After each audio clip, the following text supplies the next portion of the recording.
Hi, welcome to Wendy's Art.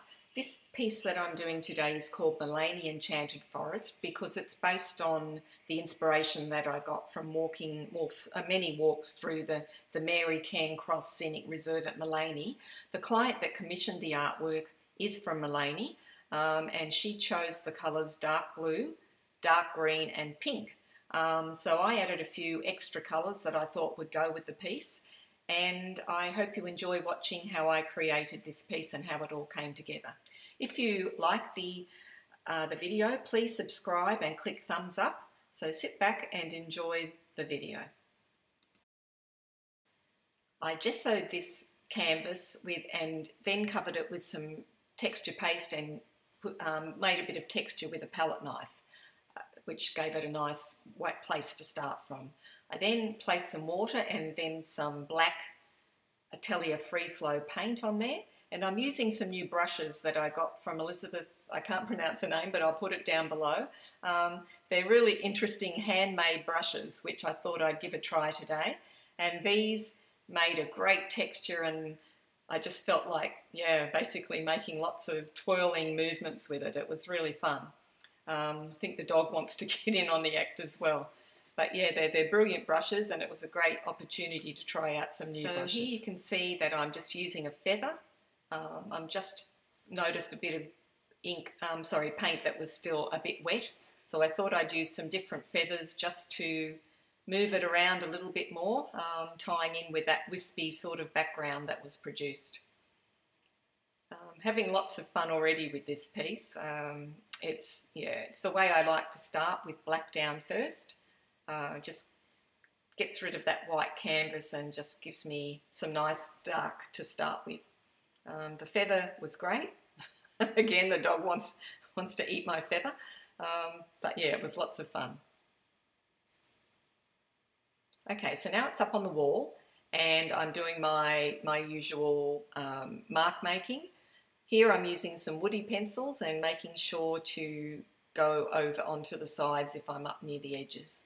I'm trying to incorporate the edges as much as possible so that when it's finished I don't have to worry about doing edges. So just making random marks, just again having lots of fun. I enjoy these initial stages, and just picking some colours from the painting, some blues, some greens, some pink and some white. So just randomly moving around the canvas, putting some shapes, some scribble. Just trying to, get it down there. So as I said, going to the edges and now just finishing off with that last one. Okay, so now I've moved on. I'm using some alcohol inks. I wanted to get some drips going. I was too busy with the brushes to do it with the black paint, so I thought I'd get some inks down, and I'm hoping to be able to pull back some of the paint that I put on for the next layer to reveal some of these beautiful ink drips. So getting some different blues going and greens, just doing the blues and the greens to tie in with those main colours of the painting. So I'm spraying it with water to get the drips going. I would usually use alcohol to spray it with, but I couldn't find it today, so water it is. Just letting those drips come down,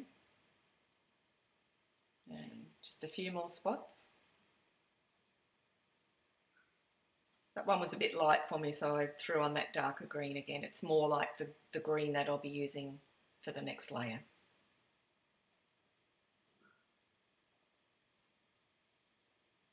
Just trying to get some beautiful ink colours down there for that bottom layer. And next you'll see I've turned around the canvas, so I'm going to try and continue to turn it upside down so that the client can hang it from either way. And once she's hung it one way, after she wants a change, she can turn it up the other way. So I'm just getting some of the drips going in the opposite direction, just to even it up a little bit. I thought it would be nice for the client to be able to change it every now and then to get a different look on it.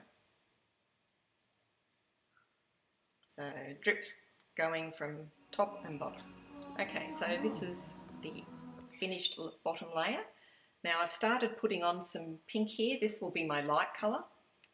So just putting down a mixture of magenta and white to make a beautiful light pink background there.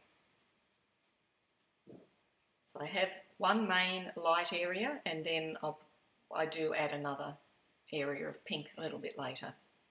So the aim of this is just to get basically a layer of colour over the mark making in the initial black area.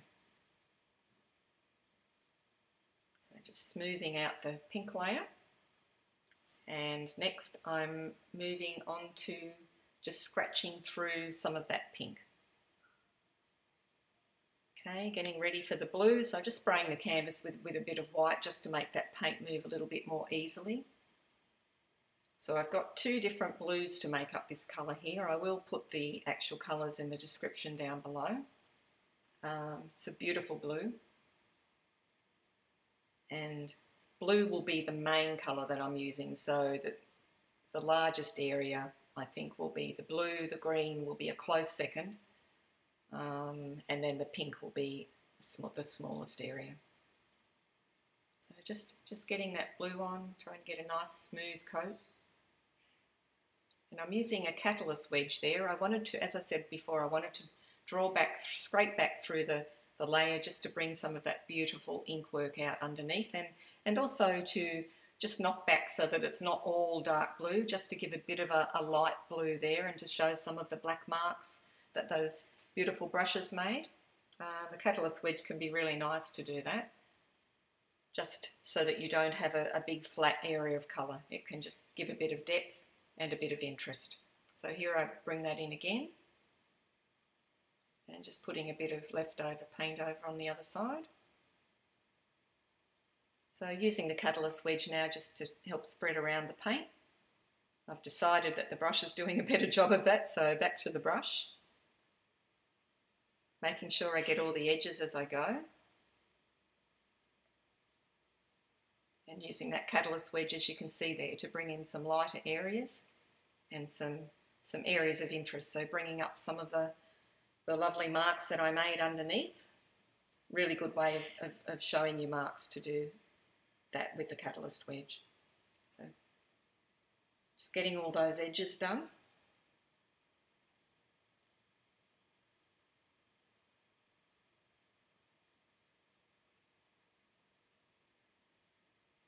Okay, so moving on to the green now.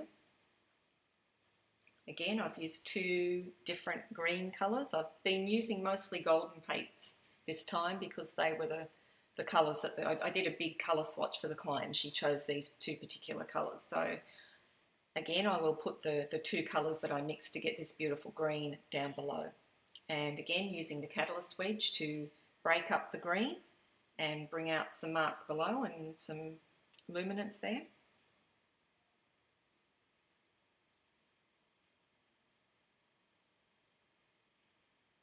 Getting my edges in.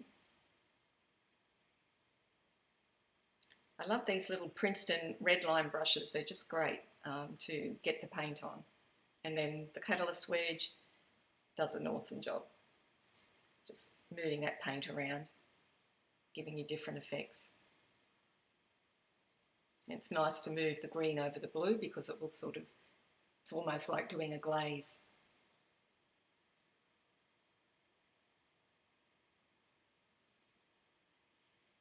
Okay, so I think I'm on to the last main colour here, and that will be the Quinacridone Nickel Azo Gold by Golden. I absolutely love this colour, and I think I just about have it in every single painting that I do. But it just gave a nice lift, I thought, to those dark colours. It goes with the pink, it goes with the blue and the green. Gorgeous colour. So again, just getting that colour on, using the catalyst wedge to pull it back a little bit. And I'll be adding it to that last little niche in there, that little bit there, and using the catalyst wedge to really knock it back and just bring out that beautiful golden luminance.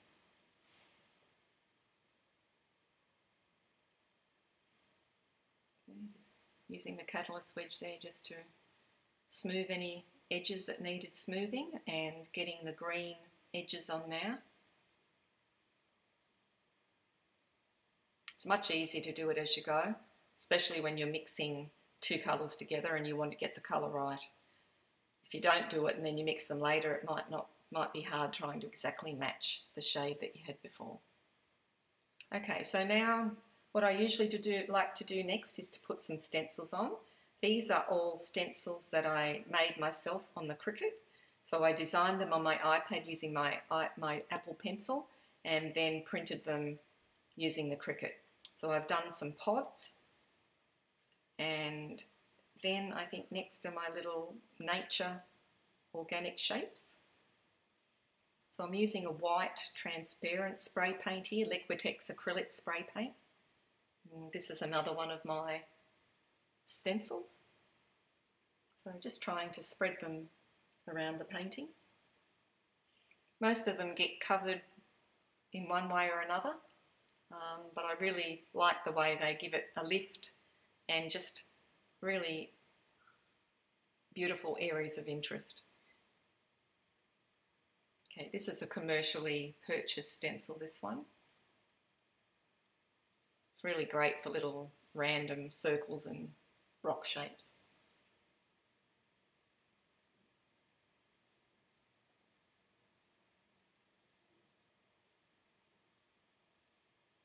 Okay, so I think I'm shaking the green one next. You have to really shake them well. Looks a bit weird watching what I'm doing there, but so this is just a green, like a little fern type stencil. Really like this one. It would look beautiful in this artwork. It was a really good choice. Came up well. And was a really well inspired by the rainforest walk. Yeah, all that greenery and beautiful ferns and different plants around you.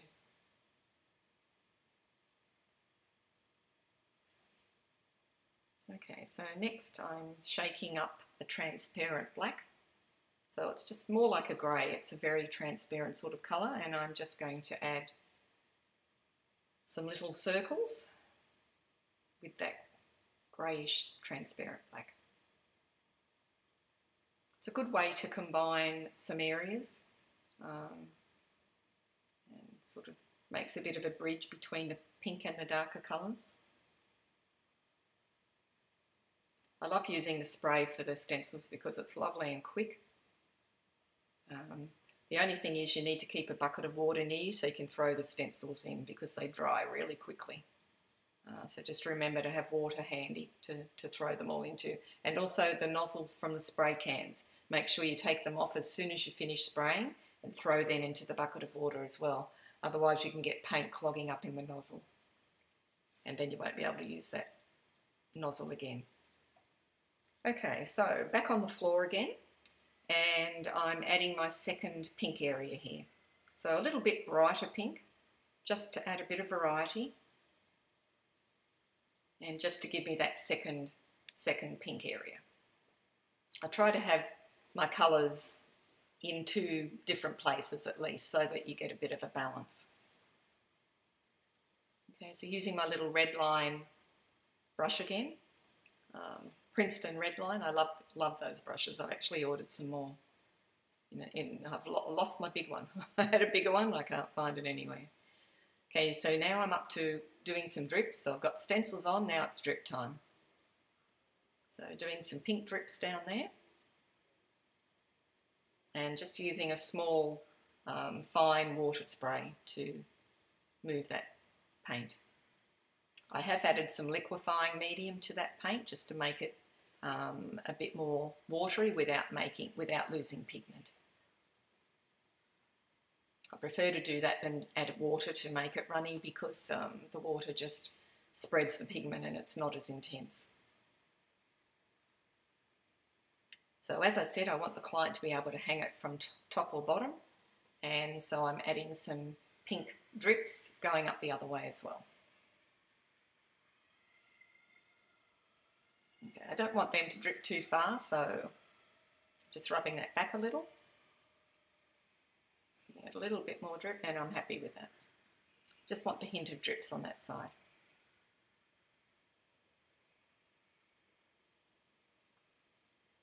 So it looks like I'm making up some blue with the liquefying medium now. Okay, I didn't like that bit there, it was too light. So I'm going back to just the dark blue. So I'm just painting on some of that blue. Going over some of those pods, the stencil pods, with like a glaze of blue. So now I've run the blue right along that pink area, just neatening up some of those edges. Yeah, I did want blue to be the main area, so I needed a bit of blue back. It was getting a little bit lost on that side.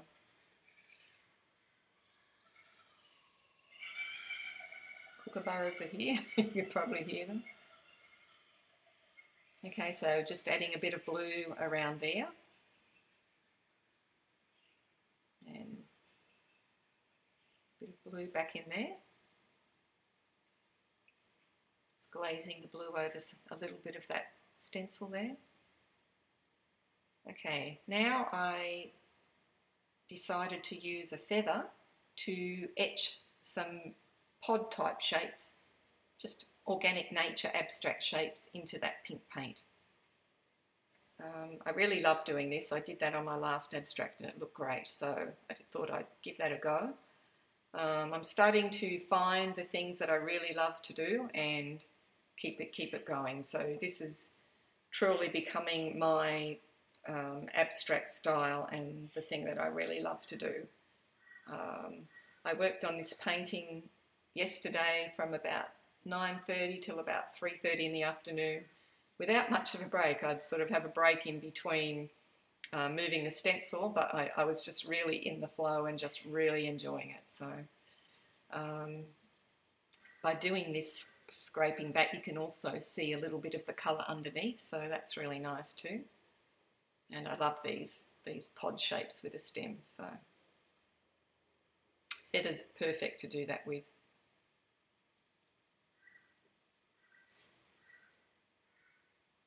So doing some pods starting at the top and starting at the bottom so that I've got a few going each way, again so it can be hung top or bottom.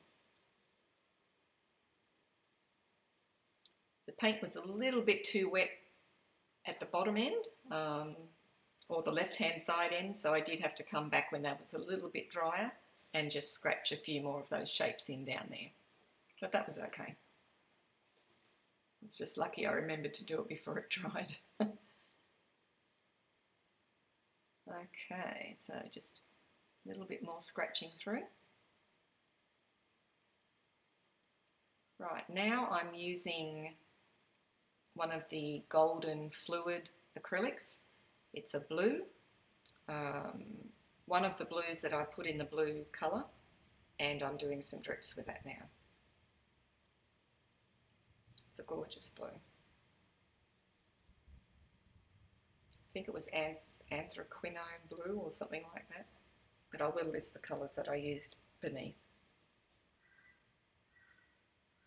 So I wanted to leave that pink area fairly quiet, but it just needed something, needed those drops there. So I'm leaving that top blue area fairly quiet and the bottom blue area fairly quiet. Getting some Quinacridone gold drips going there, just from the bottom, just to add a bit of colour change on the blue. Okay, so it's up on the wall again. So all the drips are dry, and now I'm applying a gel print that I did on deli paper.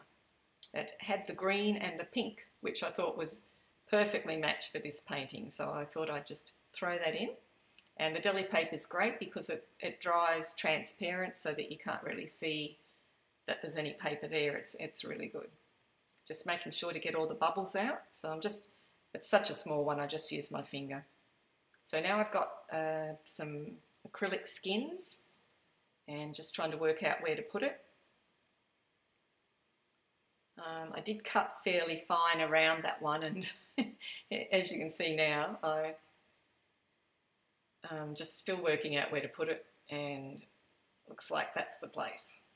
Okay, so now I get the gloss gel medium onto the canvas. So I'll put that down under and then over the top. Now, I had a bit of trouble getting the backing paper off the palette. It's on palette paper, so the palette paper off. So I just go over where the light's a bit better, where the door's open, and I was able to then peel that off. So peeled off, and now getting onto the canvas, using a scraper to try and help get those air bubbles out. Adding a bit more medium. And then getting that nicely glued down there and getting all those air bubbles out. Pushing some out there. And pushing the gel medium again across the top of that acrylic skin. So now I've got some ink. I bought some new inks and they're absolutely gorgeous. I'll put the name down below. I got lots of different blues, a pink, a purple, black. They're just gorgeous. And using a little brush, I just dipped it in very occasionally and was able to get a fair bit of mileage out of that one dip. So that was really good. But I'm just putting a bit of pink highlight on those pods there. Just to add a little bit more pink without being too bright. Okay, happy with that. And then I've decided, seeing as I put the pink on those pods, I'd put some blue on the stripy pods. So this is a blue ink that I used. So I just go around now to the various pods that I can see. Just shading those white areas in with a bit of blue. So I'm not covering up the white completely, but just putting a stripe of blue across. And this, yep, so just still going with those. I was just going to say the pod up on the right of the pink area there got a bit smudged, so yep, so I'm just putting those stripes on now, which is great because now it blends in with the others. Okay, so that's the inks done. Now I'm doing a white ink. This is a beautiful white ink. It's very thick. It's gorgeous, and it's what I use to do my, I don't know what you call them, my white lines with the little spread edges at the bottom. I love doing these. Very organic and just, yeah, lots of fun. And I love the way they look. So it's just random lines spreading out from the bottom. It's like a river going to the sea, and that's where the water spreads out and goes into the sea. And this ink is perfect because it's not too thin, it's not too watery, it's quite thick and goes on really nicely. So I just did in between those green leaves there. You couldn't see, my head was in the way, just to continue with that white stem on up to the top a bit more and to the rocks. And doing some smaller areas here just to have a bit of a balance. So I had that design in 2 spots and doing 3 smaller ones up here. Connecting them to the stencil, which was really nice to have that there to lead off. And just running that down into the stencil.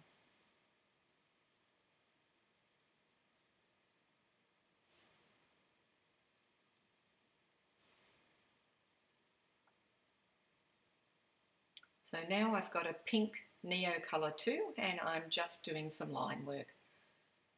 I like to have lines that lead around the painting and sort of guide your eye throughout the painting. Now I've got a white one and just crisscrossing that over the pink lines. Not everywhere. Okay.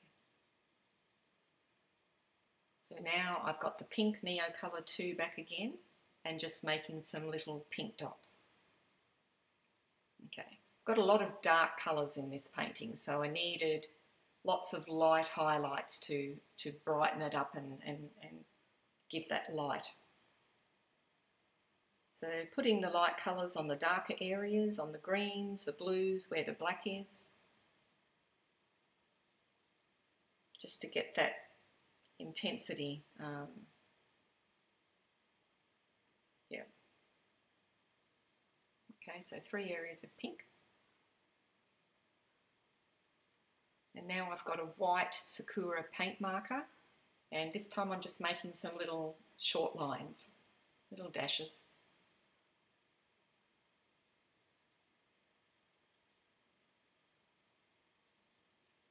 Trying to put about 3 areas of each there. So now I'm back to the Neocolor IIs. Now I'm making some bigger circles here.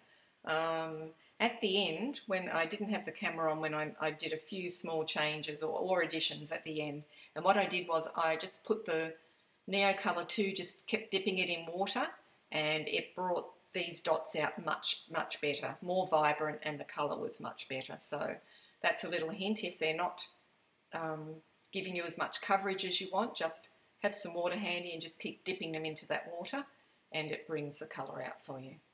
So I did make those big dots much brighter.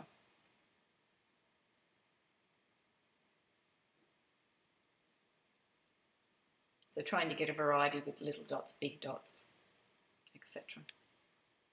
So now I think now I'm using the golden teal, fluid teal, and I'm just using my finger to put some bigger dots down. I kept this colour as a highlight. I love this colour, and I thought it would go beautifully with all the colours on there and just give it a real pop.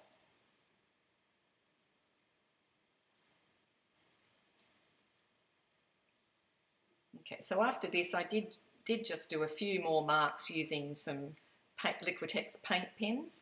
You can see the antique gold rectangular type shapes, and I've got the paintings in here up one way and then up the other, so that way the client can look at it and have a change. So I hope you've enjoyed watching this video. It was lots of fun to do. So once again, please click subscribe. I am trying to grow my YouTube channel, and click thumbs up if you liked it. So thanks for watching. Until next time.